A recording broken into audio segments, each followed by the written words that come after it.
जब गुरु संरक्षण में किया गंगा स्नान, आइए जानते हैं कैसे। मेरी लड़की का विवाह सन 2005 में 17 फरवरी को शांति कुंज में होना निश्चित हुआ। शांति कुंज में शादी होना मेरे क्षेत्र में चर्चा का विषय बना हुआ था। मेरे गांव घर के लोगों एवं रिश्तेदारों को मिलाकर लगभग 70-80 लोग शांति कुंज पहुंचे। बहुत से लोग ऐसे थे जिन्होंने शांति कुंज पहली बार देखा था। सभी लोग बहुत उत्साहित थे। तीर्थ में विवाह संस्कार और शांति कुंज का दिव्य दर्शन दोनों का लाभ एक साथ पाकर सभी के हृदय पुलकित थे। विवाह संस्कार नियत तिथि को बड़े अच्छे ढंग से संपन्न हुआ। विवाह संस्कार संपन्न होने के बाद भोजन आदि के पश्चात बिटिया की विदाई 5 बजे शाम को हो गई। मेरी इच्छा और संकल्प था कि अगर मेरी लड़की की शादी हो जाएगी तो मैं गंगा नहाऊंगी। शांति कुंज में शादी होने से मेरे दोनों संकल्प आसानी से पूरे हो रहे थे। शादी तो हो ही चुकी थी, बाकी बचा गंगा स्नान। हमें बहुत सारे और भी काम करने थे। चूंकि शादी में कन्या पक्ष से काफी लोग थे, सभी हर चीज देखना सुनना चाह रहे थे और सभी लोगों को दीक्षा भी दिलवानी थी। इसीलिए रात में मैंने अपनी चाची से कहा कि अगर गंगा स्नान की बात सभी को मालूम होगी तो सुबह हम लोग स्नान नहीं कर पाएंगे। सभी तैयार होंगे तो सारा कार्यक्रम लेट हो जाएगा। करीब 50 लोग दीक्षा संस्कार के लिए तैयार थे। इसीलिए हमने योजना बनाई कि 2:30-3 बजे के आसपास हम दोनों उठकर चुपचाप बिना किसी को बताए गंगा स्नान को जाएंगे। तुरंत स्नान कर जल्दी वापस भी आ जाएंगे। दूसरे दिन सुबह मैं और मेरी चाची चुपचाप उठकर गंगा स्नान के लिए चल दिए। शांति कुंज में तो सब कुछ सामान्य था, लेकिन जब मैं गेट से बाहर सप्तऋषि आश्रम के पास पहुंची तो मुझे बहुत भय लगने लगा। जाड़े का दिन था, कोहरा भी छाया हुआ था। सड़क पर 1-2 व्यक्ति चलते हुए दिखाई पड़ रहे थे। धीरे धीरे आगे बढ़ने पर एकदम सुनसान रास्ता था। मैं अंदर ही अंदर बहुत डर रही थी। जाने कितने प्रकार के भाव आ रहे थे। मैं बहुत डरी हुई थी, लेकिन अपने डर को चाची पर प्रकट नहीं होने दिया। चाची ने कहा रास्ता सुनसान है, तो मैंने कहा कोई बात नहीं, यहाँ कोई डर नहीं रहता। इधर शांति कुंज का क्षेत्र है, इसीलिए सुरक्षित रहता है।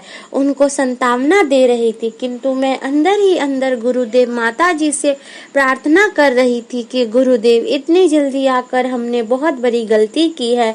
अगर कुछ हो जाता है तो कोई जान भी नहीं पाएगा कि हम लोग कहाँ हैं। गुरुदेव रक्षा करे, अब ऐसी गलती दोबारा नहीं होगी। उस समय मैं एकदम बीच रास्ते पर थी, किंतु शांति कुंज की ओर का रास्ता भी सुनसान था।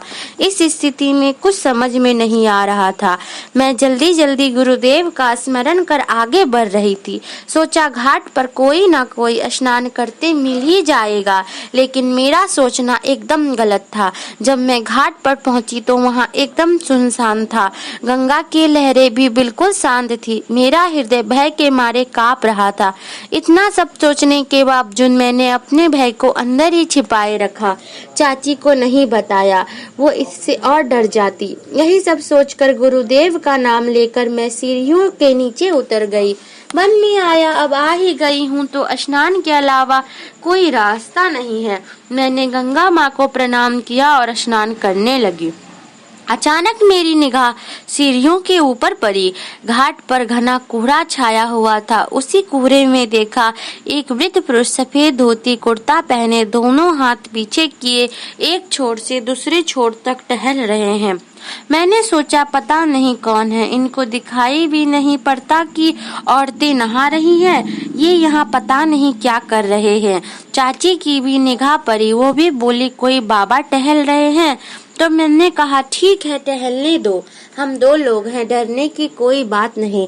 इस प्रकार हम लोग स्नान आदि करके गंगा जी का पूजन करने के बाद सीढ़ियों पर चढ़ते हुए घाट की ओर बढ़ने लगे। लेकिन ये क्या, जैसे ही हम लोग घाट के पास पहुँचे वहाँ वो बाबा न जाने कहाँ गायब हो गए। हम लोग सोच में पड़ गए कि ये इतनी जल्दी कहाँ गायब हो गए।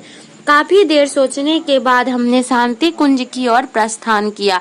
तब तक रास्ते में काफी चहल पहल हो चुकी थी, लेकिन मेरा डर न जाने कहाँ गायब हो चुका था। दिमाग पर बहुत जोर देने के बाद जब मैंने उस वृद्ध पुरुष का ध्यान किया तो लगा वे तो साक्षात गुरुदेव ही थे। हम डरे नहीं, कोई दुर्घटना न हो इसीलिए वो अपनी उपस्थिति का आभास देकर चले गए। इस घटना को आज भी याद करती हूँ तो अफसोस होता है कि वे आए और हम उन्हें पहचान भी ना पाए। जाने कितनी बातें उस समय मैंने उनको कह डाली, लेकिन भक्त वत्सल गुरुदेव हमेशा अपने बच्चों का ध्यान रखते